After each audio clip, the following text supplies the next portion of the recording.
তো ফাইনালি বন্ধুরা অপেক্ষা শেষ হলো। কয়েকদিন ধরে সবাই অপেক্ষা করছিলেন যুবসাথী প্রকল্প নিয়ে নতুন কি খবর আসছে। অবশেষে এবার পোর্টালে পরিবর্তন দেখা গেল। যুবসাথী প্রকল্পের ওয়েবসাইট এখন নতুনভাবে বাংলা যুবশক্তি নামে দেখা যাচ্ছে। হ্যাঁ বন্ধুরা, ওয়েবসাইট এখন চেঞ্জ হয়ে যুবশক্তি নামে চলে এসেছে।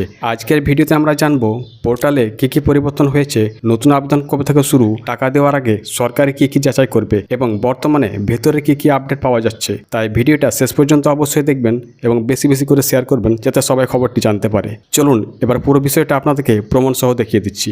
আপনারা মোবাইল বা কম্পিউটারে যে কোনো ব্রাউজারে ওপেন করুন, তারপর গুগলে গিয়ে সার্চ করুন যুবসাথী। সার্চ করার পর প্রথমে সরকারি ওয়েবসাইটটি চলে আসবে। ওয়েবসাইটে ঢুকলে দেখতে পাবেন আগের মতো ইন্টারফেস পরিবর্তন এসেছে। আগে যেখানে নীল সাদা ডিজাইন ছিল সেখানে এখন গেরুয়া রঙের নতুন ডিজাইন দেখা যাচ্ছে।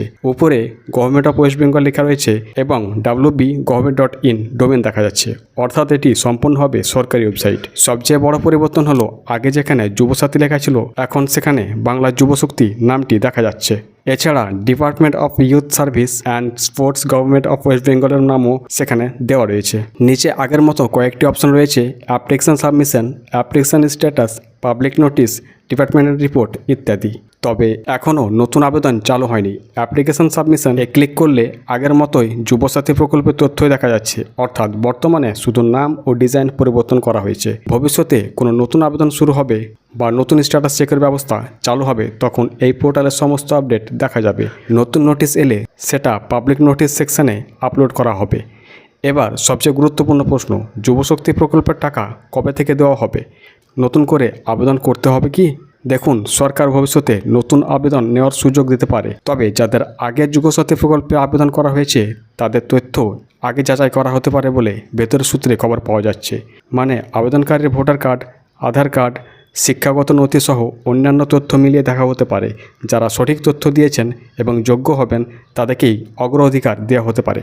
যারা ভুল তথ্য বা জালি নথি ব্যবহার করেছেন তাদের আবেদন বাতিল হতে পারে বলে আলোচনা চলছে। এছাড়া বিভিন্ন সরকারি যাচাইয়ের পরে তালিকা ফাইনাল করা হতে পারে। তবে একটা বিষয় পরিষ্কার করে বলে রাখি, এখন পর্যন্ত সরকারিভাবে টাকা দেওয়ার কোনো তারিখ বা নতুন আবেদন নিয়ে কোনো অফিসিয়াল নোটিশ প্রকাশ করা হয়নি।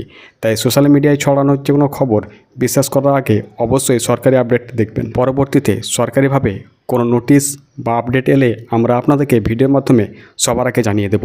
আশা করি আজকের তথ্য আপনাদের ভালো লেগেছে, তাই পুরো বিষয়টি বুঝতে পেরেছেন। ভিডিওটি ভালো লাগলে অবশ্যই একটা লাইক দেবেন, কমেন্ট ও শেয়ার করবেন। আর এই ধরনের সরকারি প্রকল্পের আপডেট পেতে চ্যানেলকে সাবস্ক্রাইব করে রাখবেন। সবাই ভালো থাকবেন, সুস্থ থাকবেন। দেখা হচ্ছে পরবর্তী ভিডিওতে।